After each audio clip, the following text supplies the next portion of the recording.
પૂછો તો શરણ ધર્મ ચૂક્યા.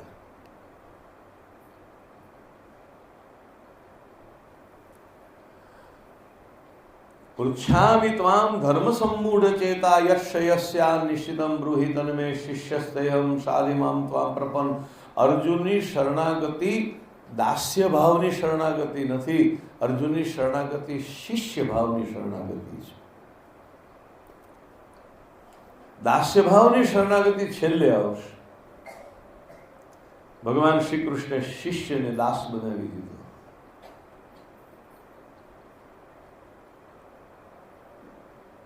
શિષ્ય કહે છે તમે મને કહો, તમે મને સમજાવો. ચલો હું સમજતો, હું તમારી વાત પછી માનું, પહેલા તો મને સમજાવો. ઘણી વાર આપણે નથી કહેતા અમારા ગળે ઉતરે તો અમે માનીએ. હવે ગળું સાંકડું હોય તો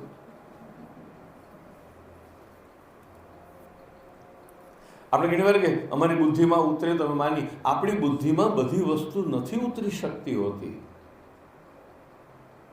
આપણા બધાની મતિ એટલી બધી કઈ પ્રાજ્ઞ પ્રજ્ઞાવાન આપણે નથી બધા.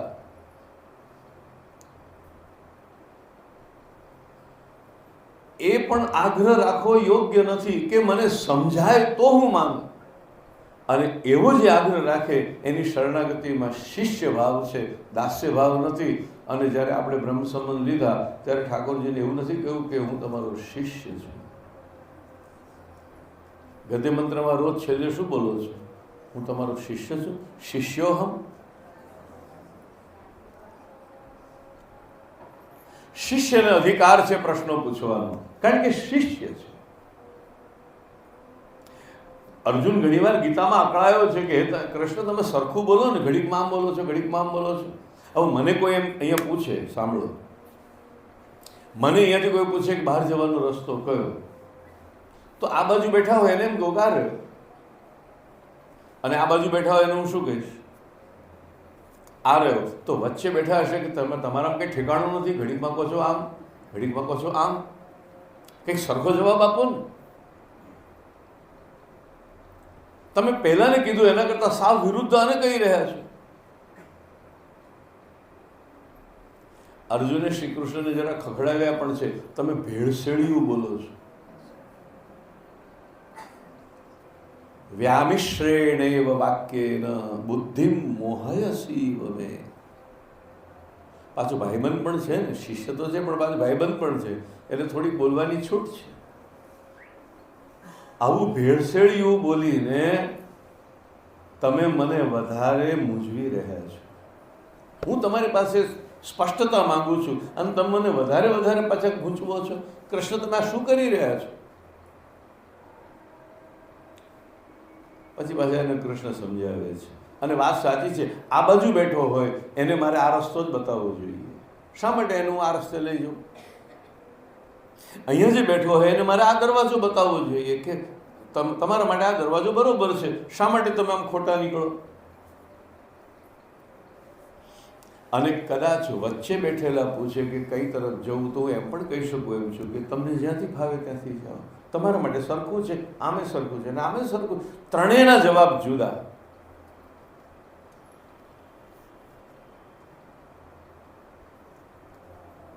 ગૌતમ બુદ્ધની પાસે એક માણસ આવ્યો અને એને એમ કહ્યું કે ઈશ્વર છે કે નહીં? હું તો માનું છું કે નથી. તો ગૌતમ બુદ્ધે કહ્યું ખરી વાત, ઈશ્વર નથી. બીજે દિવસે બીજો કોઈ માણસ આવ્યો અને કહ્યું ગૌતમ બુદ્ધને કે હું તો ઈશ્વરને માનું છું, ઈશ્વર છે કે નહીં? તો કે છે જ. એ ગયો એટલે ગૌતમ બુદ્ધનો જે મુખ્ય શિષ્ય હતો આનંદ, એને કહ્યું ઉભા રહો, તમારામાં કંઈ ઠેકાણું છે કે નહીં? એક માણસને તમે એમ કહો છો કે ઈશ્વર નથી, બીજે દિવસે બીજા માણસને એમ કહો છો કે ઈશ્વર છે. આ તો સારું છે કે બે અલગ અલગ આવ્યા હતા એટલે એમને કંઈ ખબર ન પડી, ખુશ થઈને ગયા. પણ હું તો મૂંઝાવું ને, કારણ તમે કાલે જુદું કહેતા હતા, આજે તમે જુદું કહો છો. ત્યારે બુદ્ધે હસીને કહ્યું, એ લોકો મારી પાસે જાણવા નહોતા આવ્યા, એમની વાત ઉપર સિક્કો મરાવવા માટે આવ્યા હતા. જાણવા માટે આવ્યા હોત, એને એમને કહ્યું હોત કે હું તો ઈશ્વરને માનતો જ નથી, તમે કહો. તમે કહો તું માનતો નથી તો તારા માટે નથી, શું ફરક પડે છે? બીજો શ્રદ્ધાળુ હતો, એણે કહ્યું હું તો ભગવાનને માનું છું. પેલાને મારી સંમતિ એ જોઈતી હતી, ભગવાન નથી. પેલાને મારી સંમતિ એ જોઈતી હતી, ભગવાન છે. નિર્ણય તો એ બંને પોતાનો પહેલેથી કરીને જ આવ્યા હતા.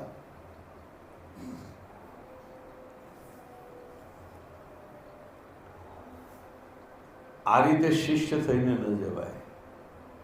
શિષ્ય કોરી સ્લેટ, તમે નિશાળે ગયા હશો પહેલે દિવસે, તો કોરી સ્લેટ લઈને ગયેલા કે લખીને ગયેલા?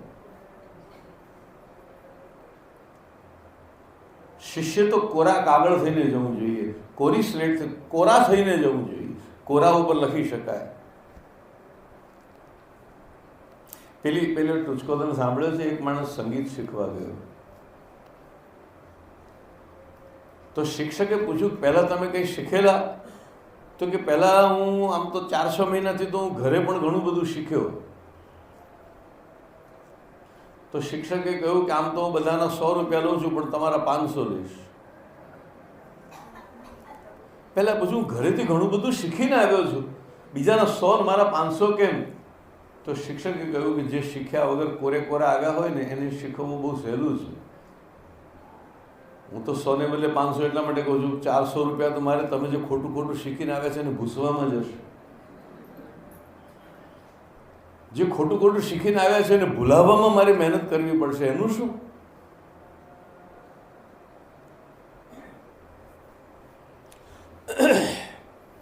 એટલે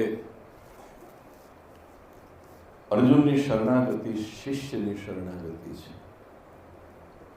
એટલા માટે પ્રશ્નો પૂછી રહ્યો છે. બાકી તો પૂછવાની જરૂર શી હતી?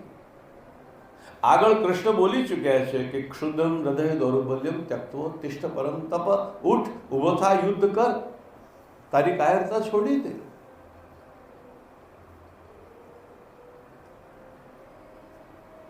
પરંતુ અર્જુનને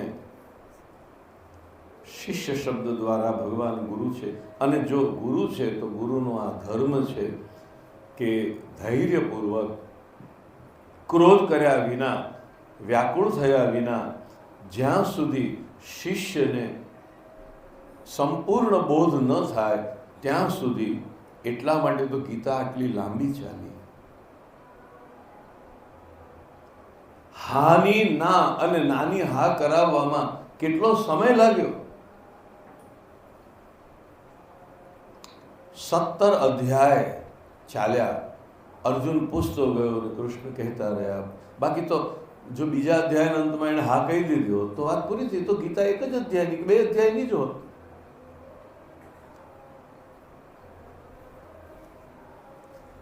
પરંતુ ભગવાન પણ જાણે છે કે અર્જુનનો કોઈ કુતર્ક કરવાનો ઈરાદો નથી.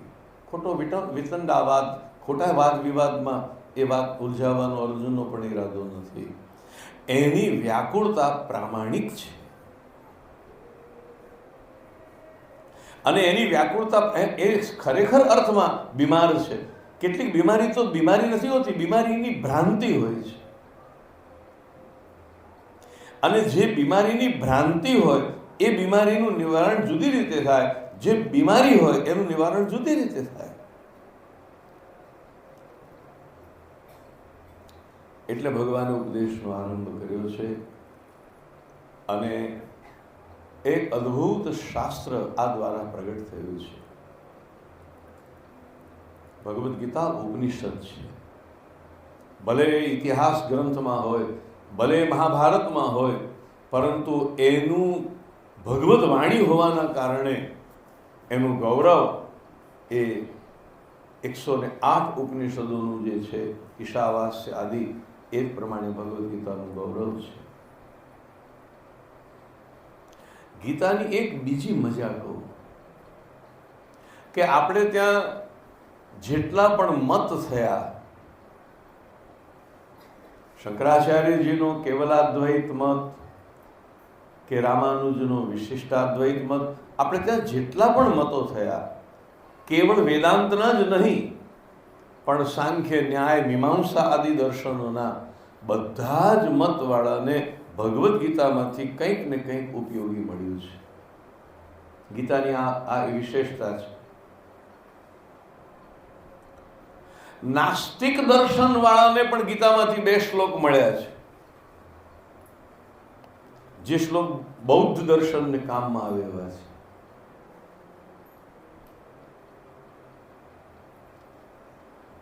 કેટલાક એમ કહે છે કે બધું પાછળથી આવ્યું હશે, ઉમેરાયું હશે, પણ એવું નથી. જો સાંભળો, ભગવદ્ ગીતાનો ઉદ્દેશ્ય અર્જુન પૂરતો એ હતો કે અર્જુન મોહમુક્ત થઈને યુદ્ધમાં પ્રવૃત્ત થાય. શ્રી કૃષ્ણ અર્જુનને મોક્ષ આપવા નથી બેઠા. અર્જુન મોહમાંથી મુક્ત થાય અને યુદ્ધ માટે તત્પર તૈયાર થાય. જે ક્ષણે અર્જુન યુદ્ધ માટે તૈયાર થયો, ભગવાનનો ઉદ્દેશ પૂરો થઈ ગયો. અને એટલા માટે શ્રીમદ ભગવદ્ ગીતામાં ભગવાને કોઈ એક મતનો દુરાગ્રહ રાખ્યા વિના, અરે ભાઈ, તમારે કોઈ તાળુની ચાવી ખોવાઈ ગઈ છે અને તમારી પાસે જુડો છે 50 ચાવીનો, તો તમે ઘણીવાર શું કરો છો? લાવો ને પ્રયત્નો તો કરીએ, કદાચ આ ચાવીથી ખોલે. એનાથી ન ખોલ્યું, બાજુ મૂકી દીધી. ચાલો લાવો બીજી ચાવી લો, એનાથી પ્રયત્ન કરો. ચાલો ન ખોલ્યું, બાજુ મૂકી દો. ત્રીજી. આપણો ઈરાદો ચાવીની મહત્તાનો નથી, આપણો ઈરાદો તાળું ખોલવાનો છે. આપણું પ્રયોજન છે તાળું ખોલવું. હવે ચાવી સોનાની છે કે ચાંદીની છે કે સ્ટીલની છે કે પિત્તળની છે, મૂળ એ તાળાની છે કે પછી બીજા તાળાની છે, એની સાથે બહુ મતલબ નથી. તાળું ખોલવું છે. અગર કર્મના ઉપદેશથી અર્જુન માની જાય છે તો કર્મનો ઉપદેશ, અગર ભક્તિની ભૂમિકા અર્જુનને સ્પર્શે છે તો ભક્તિનો ઉપદેશ, અગર જ્ઞાનની વાત અર્જુનને સંમત થાય છે તો, કારણ કે દરેકના વ્યક્તિત્વ એક સરખા નથી. ઈશ્વરે દરેક માણસોને એક સરખા બનાવ્યા નથી. આપણા બધાની બુદ્ધિ એકબીજા કરતા જુદી છે. અને તેથી એક વાત તમને જે માફક આવી એ તમારી બાજુવાળાને ન આવે. એક ચાવીથી એક તાળું ખોલે એનો અર્થ એવો નથી કે બધા ખોલી જાય. અધિકાર ભેદ અનુસાર ઉપદેશ ભેદ છે. અને એટલા માટે જેટલી પરંપરાઓ થઈ આ દેશમાં, આપણી સંસ્કૃતિમાં, બધાને ભગવદ્ ગીતા માફક આવી.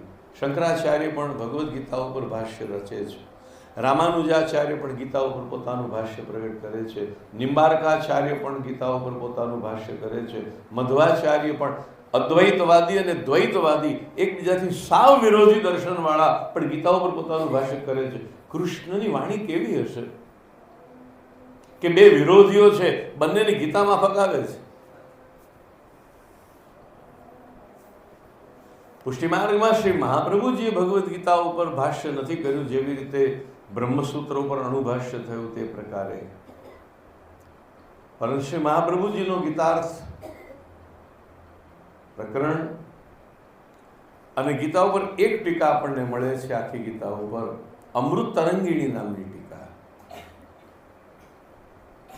થોડોક મતભેદ છે એમાં કે એ શ્રી પુરુષોત્તમજીની છે કે નથી. બહુ વિદ્વાનો એના ઉપર બહુ મહેનત કરી છે કે શ્રી પુરુષોત્તમજીની છે કે નથી. આપણો એ વિષય નથી. પરંતુ ભગવદ્ ગીતા ઉપર ટીકા પુષ્ટિ માર્ગમાં છે એ ચોક્કસ છે. કયા આચાર્ય લખ્યું એ વિદ્વાનોનો વિષય છે, પણ પુષ્ટિ માર્ગીય આચાર્યોમાં પણ ભગવદ્ ગીતા ઉપર ટીકા છે. એનું નામ છે અમૃત તરંગીણી. આ ગ્રંથથી કોઈ બચી શક્યું નથી. ભારતની કોઈ પરંપરા એવી નથી કે જેને ગીતાનો ક્યાંય ને ક્યાંય આધાર ન લેવો પડ્યો હોય. અને બીજું, મહાપ્રભુજીએ ગીતા ઉપર ભાષ્ય ભલે ન પ્રગટ કર્યું, પણ ષોડશ ગ્રંથ અને સુબોધનીજીમાં અનેક વાર ગીતાના શ્લોકોને મહાપ્રભુજીએ ટાંક્યા છે. પુષ્ટિ પ્રવાહ મર્યાદામાં તો ગીતાનો કેટલો ઉલ્લેખ છે.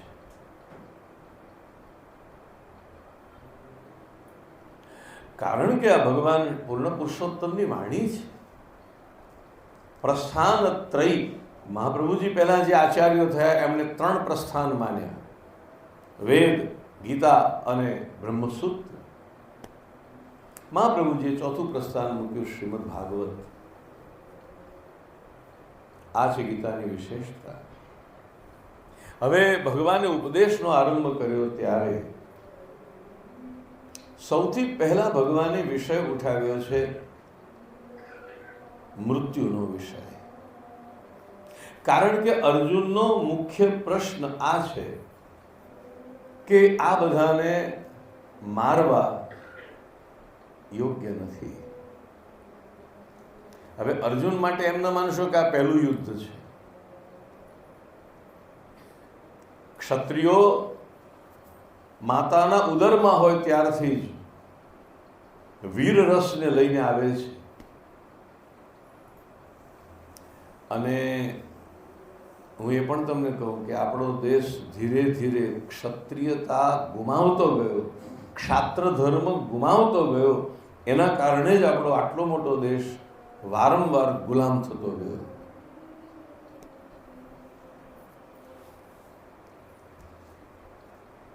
આપણને બુદ્ધ અને મહાવીરનો જે અહિંસાનો ઉપદેશ છે એ વધારે અનુકૂળ આવ્યો. ઉપદેશ સારો છે પણ બેલેન્સ ન રહ્યું. અહિંસા વીર પુરુષની હોવી જોઈએ. તમે કોઈના આક્રમણની સામે એના કરતા બમણો પ્રતિકાર કરવા માટે સમર્થ હો અને છતાં તમે એને ક્ષમા કરો તો એને ક્ષમા કહેવાય. તમે સામે બોલી શકવા સમર્થ ન હોય, તમે કોઈ જાઓ માફ કરી દીધા, એ ક્ષમા ન કહેવાય. એ ક્ષમાનો દંભ કહેવાય.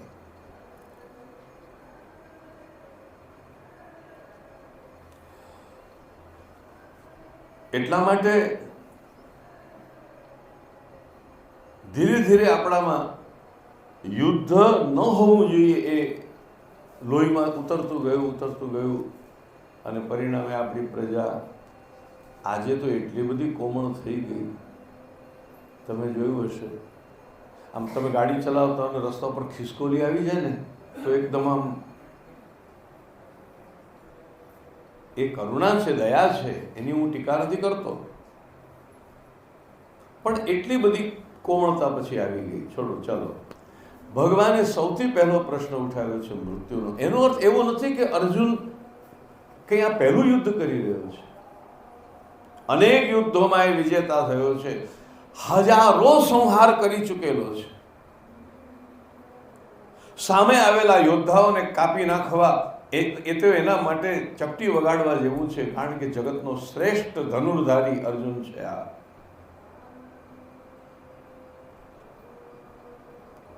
એવો અર્જુન જો આજે શિથિલ થઈ ગયો તો મૃત્યુથી નહીં, સ્વજનોના મૃત્યુથી. એટલા માટે એને મોહ શબ્દ વપરાયો છે. અને એક વાત બહુ સાચી છે, ઉત્તમમાં ઉત્તમ સર્જન જે રોજ હાર્ટ સર્જરી કરતો હોય અને કેટલાય લોકોના હાર્ટ રોજ ખોલીને એ સર્જરી કરતો હોય, એને જો એના દીકરાની સર્જરી કરવાનો વખત આવે તો એના હાથ ધ્રુજે. કારણ કે રોજ એ સર્જરી કરે છે પેશન્ટ ઉપર, અને જ્યારે એના પુત્રના ઉપર ઘણી ભાગે તો એ ના જ કે મારું કામ નહીં, હું બીજાને બોલાવી લઈશ, મારા દીકરાની સર્જરી હું નહીં કરું. મામૂલી હોય તો જુદી વાત છે, પણ જ્યાં જીવન મરણનો પ્રશ્ન હોય, આવી બહુ અટપટી વાત હોય, તો એ કહેશે મારું, અથવા છેવટે મદદમાં તો કોઈને રાખશે જ. એનું રોજનું કામ છે તો પણ, કારણ કે એના કાર્યની સાથે સાથે એની લાગણી, એનું મમત્વ જોડાઈ ગયું. અર્જુનની પણ આ જ દશા છે. યુદ્ધ તો એનું રોજનું કાર્ય છે, એ તો ક્ષત્રિય છે, પણ આ યુદ્ધ પોતાના વડીલોની સામે છે. આ બધાનું મૃત્યુ થશે. અને ત્યારે ભગવાન શ્રી કૃષ્ણે અર્જુનની સામે સૌથી પહેલા તો મૃત્યુ શું છે એની શરૂઆતમાં મૂક્યું. પહેલી વાત તો એ કંઈક શોક ન કરવા જેવી વસ્તુનો તું શોક કરે છે. જ્ઞાની પુરુષો જીવતાનો શોક નથી કરતા અને મરેલાનો શોક નથી કરતા. તમુવાચ ઋષિકેશ પ્રહસન્નિવ, કંઈક આમ મધુર મધુર હસતા હસતા ભગવાન ઉપદેશની શરૂઆત કરી કે હે અર્જુન, દેહિનોસ્મિન યથા દેહે કૌમારમ યૌવનમ જરા તથા દેહાંતર પ્રાપ્તિ ધીરસ્તત્ર ન મુહ્યતિ.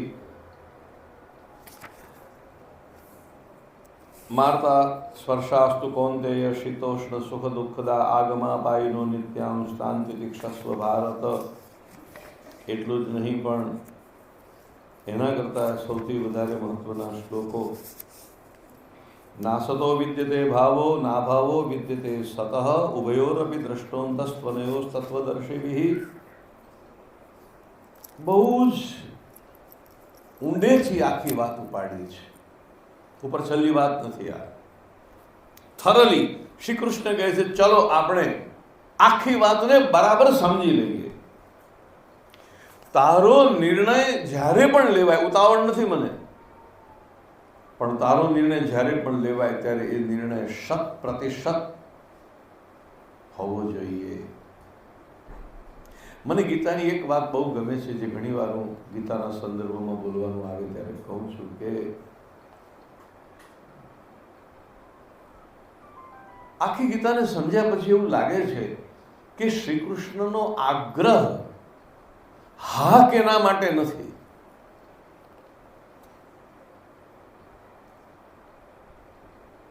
ગમે તેમ કરીને હા પડાવવી છે, ગમે તેમ કરીને નાની હા કરવી છે, એવો શ્રી કૃષ્ણનો આગ્રહ નથી. અને આ વાત તમે યાદ રાખજો જ્યાં સુધી આપણે ગીતાના પ્રસંગો ચાલે છે ત્યાં સુધી.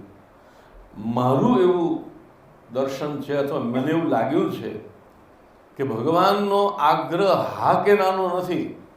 ભગવાનનો આગ્રહ એ છે કે તું જે નિર્ણય લે એ નિર્ણય સભાનતાપૂર્વક લે.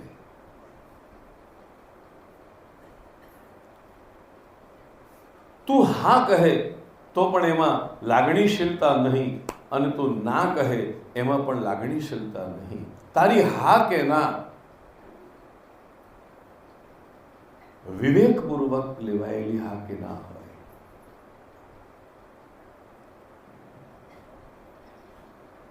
હા હા જ હોવી જોઈએ, ના ના જ હોવી જોઈએ. કેટલીક વાર એવું બને છે કે માનવી લાગણીશીલ બનીને અંદર ના હોય અને બહાર હા કરે છે, અથવા અંદર હા હોય અને બહાર ના કહે છે. શ્રી કૃષ્ણ આ વાત સ્વીકારવા તૈયાર નથી. તારે જે નિર્ણય લેવો હોય તું લઈ શકે છે. આનો હું તમને પુરાવો આપું કે આ બધો ઉપદેશ આપ્યા પછી, અને જે લોકો બહુ ઓછા ધાર્મિક લોકો છે અને જેમણે ગીતા વાંચી છે, એમણે પણ ભગવાનની આ વાત ઉપર ભગવાનની પ્રશંસા કરી છે, કૃષ્ણને વખાણ કર્યા છે. ગીતાના એક નાનકડા વાક્યને જગતના બધા જ ધર્મગ્રંથો કરતા શ્રેષ્ઠ ધર્મગ્રંથ છે એવું બૌદ્ધિકોએ કબૂલ કર્યું છે. શ્રી કૃષ્ણનું મહાવાક્ય છેલ્લે કયું ખબર છે? મારે તને જે કહેવાનું હતું એ બધું કહી દીધું, હવે યથેચ્છસી તથા કુરુ. કુરાન હોય કે બાઇબલ હોય કે બીજા બધા શાસ્ત્રો ગ્રંથો, જગતમાં જેટલા પણ ધર્મગ્રંથો જેના જેના પણ થયા, એ ધર્મગ્રંથમાં ગુરુ અથવા ઈશ્વરની આજ્ઞામાં આ વાક્ય નથી આવતું કે મારે તને જે સમજાવવાનું હતું એ મેં તને સમજાવ્યું, હવે તારે જે કરવું હોય તે કર. યથેચ્છસી તથા કુરુ. ગીતાનું આ સૌથી મહાન ભગવાનના વચનોમાં શાસ્ત્રની દ્રષ્ટિએ અદ્ભુત વાક્ય છે.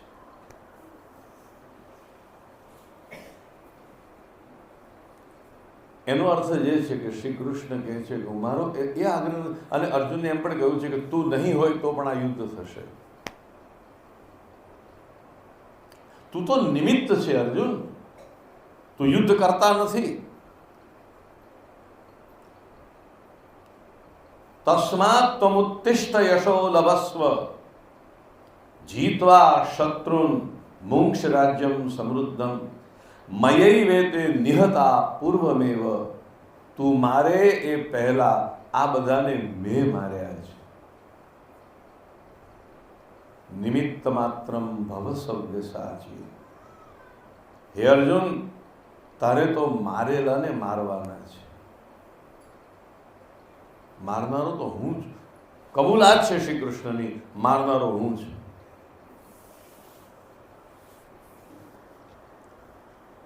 મેં માર્યા છે એને તારે મારવાના. અને મરેલાને મારવામાં શું ફરક છે?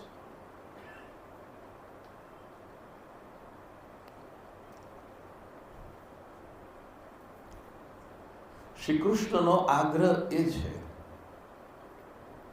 કે અગર તું ના કહે તો તારી ના વિવેકમાંથી આવેલી ના હોવી જોઈએ.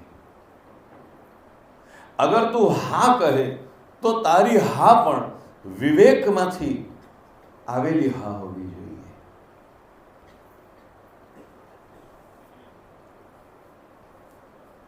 અર્જુનનો જે વૈરાગ્ય છે અત્યારે, એ વૈરાગ્યને શ્રી કૃષ્ણે કેમ ન બિરદાવ્યો?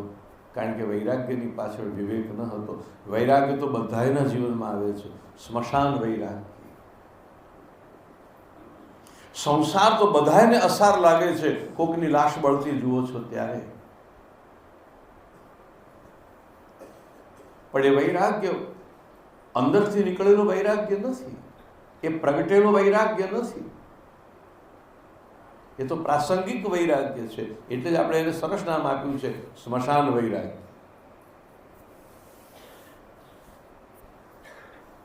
સ્મશાનેથી ઘરે આવે ત્યારે બધા કહેતા હોય છે આ સંસારમાં કંઈ સાર નથી. બીજે દિવસે જોજો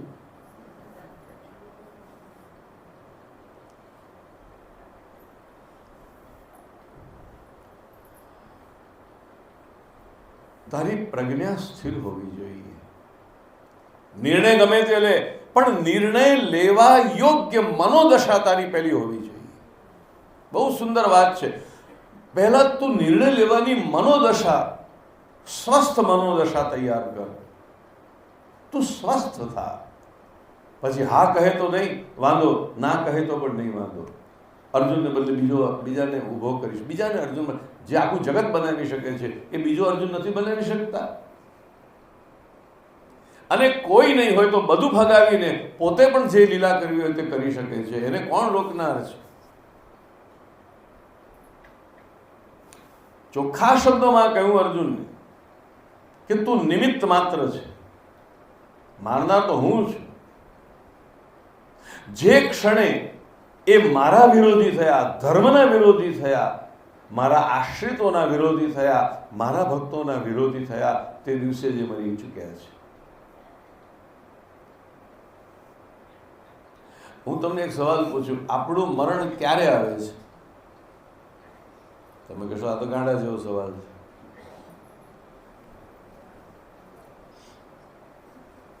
આપણે સામાન્ય તેમ બોલીએ છીએ ને 40 વર્ષે મરી ગયા, 50 વર્ષે મરી ગયા, 60 વર્ષે મરી ગયા. પણ 60 વર્ષે મરી નથી ગયા, 60 વર્ષે મરવાની પ્રક્રિયા પૂરી થઈ. 70 વર્ષે મરવાની પ્રક્રિયા તો જન્મ લીધો ત્યારથી શરૂ થઈ ગઈ. તમને ખબર છે પહેલાના જમાનામાં પેલી ચાવી વાળી ઘડિયાળો આવતી. અઠવાડિયે એક વાર ચાવી આપવાની, પછી ઘણા તો નીચે લખ્યું હોય બુધવારે ચાવી આપવી, યાદ રહે એટલા માટે. હવે એ ચાવી તમે ફૂલ ભરી અને પછી આમ લોલકને ચાલુ કર્યું, જેટલી વાર એ ટક ટક ટક કરે છે એટલી વાર એનો પાવર ઓછો થતો જાય છે. એમ આપણે જન્મ લીધો ત્યારથી આપણી મૃત્યુની પ્રક્રિયા શરૂ થઈ ગઈ.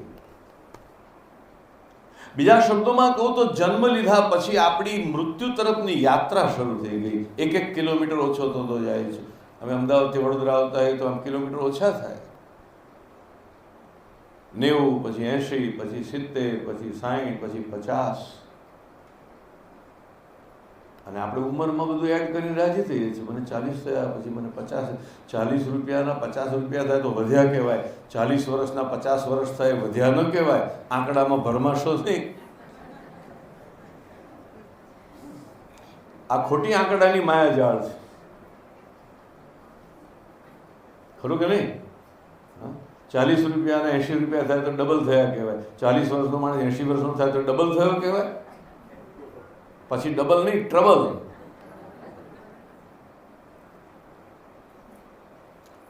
જીવન લીધા પછી જીવનની પ્રત્યેક ક્ષણ મૃત્યુ તરફની ગતિ છે. પ્રત્યેક ક્ષણ મરી રહ્યા છીએ આપણે,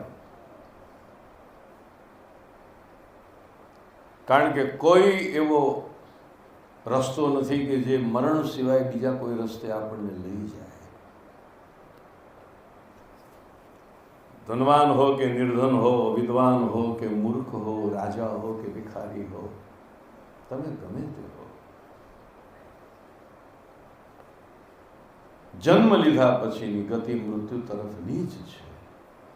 આંખ આડા કાન કરો, શાહમૃગની જેમ મોં અંદર રેતીમાં છુપાવી દો, એનાથી શું ફરક પડે છે? જે થાય છે તો થાય જ છે.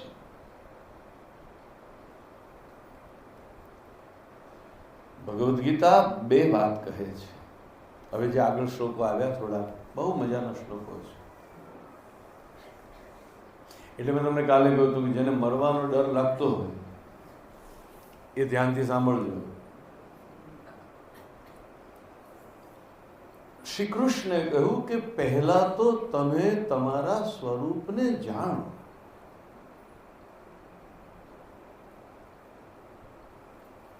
અહીંયા ભગવાને શબ્દ આપ્યો દેહ અને દેહી. આપણે એક નથી. આપણે આપણી જાતને બરાબર આમ સામે ઓબ્ઝર્વ કરીએ તો ખ્યાલ આવશે કે દેહ પણ છે અને આત્મા પણ છે, ઘર પણ છે અને ઘરમાં રહેનારો પણ છે. હવે સવાલ એ ઊભો થાય છે કે આપણે જ્યારે એમ કહીએ છીએ કે ફલાણા ભાઈ મરી ગયા, તો કોણ મરી ગયું, શરીર કે આત્મા?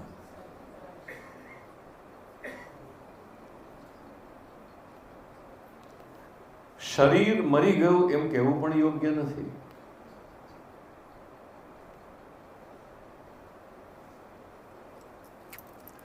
આ ઘડિયાળ હું હથોડો લઈને તોડી નાખું તો તમે ઘડિયાળ મરી ગઈ કહેશો કે તૂટી ગઈ કહેશો? મરી ગઈ કેમ નહીં કહો? હે? હા, પણ મરી ગઈ કેમ નથી કહેતા? કારણ કે એનામાં જીવ નથી. શરીર જીવ છે કે પદાર્થ છે? શરીર જીવ છે કે પદાર્થ છે?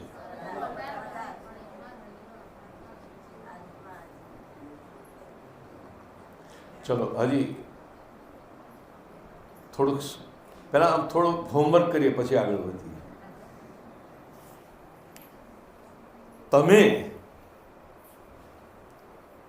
શરીર છો કે શરીરને જાણનારા છો? એ કહો પહેલા. હું એમ કહું કે મારા પગ દુખે છે તો કોણે જાણ્યું કે મારા પગ દુખે છે? ચલો મન માની લઈએ, કબૂલ, મને જાણ્યું. આજે મારું મન બહુ ઉદાસ છે, એ કોણે જાણ્યું? હા, બુદ્ધિ. કદાચ કોઈ બુદ્ધિ કે તો આજે મારી બુદ્ધિ બહુ ડામાડોળ છે, એ કોણે જાણ્યું?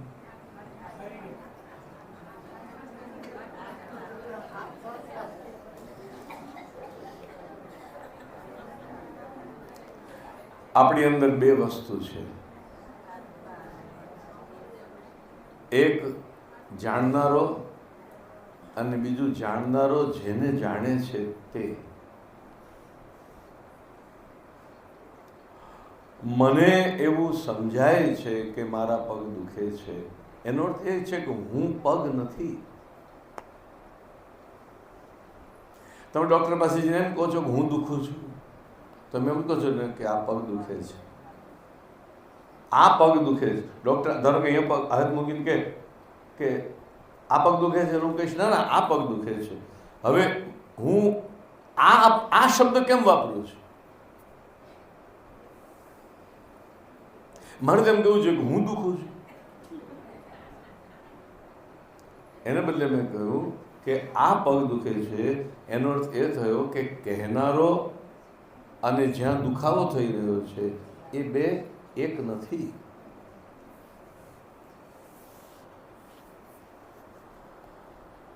આગળ જતા ભગવાને એક આખો અધ્યાય આપ્યો, ક્ષેત્ર ક્ષેત્રજ્ઞ. ક્ષેત્ર અને ક્ષેત્રને જાણનારો. જેમ તમારી પાસે કાર છે અને તમે કારને ચલાવનારા છો, એમ તમારી પાસે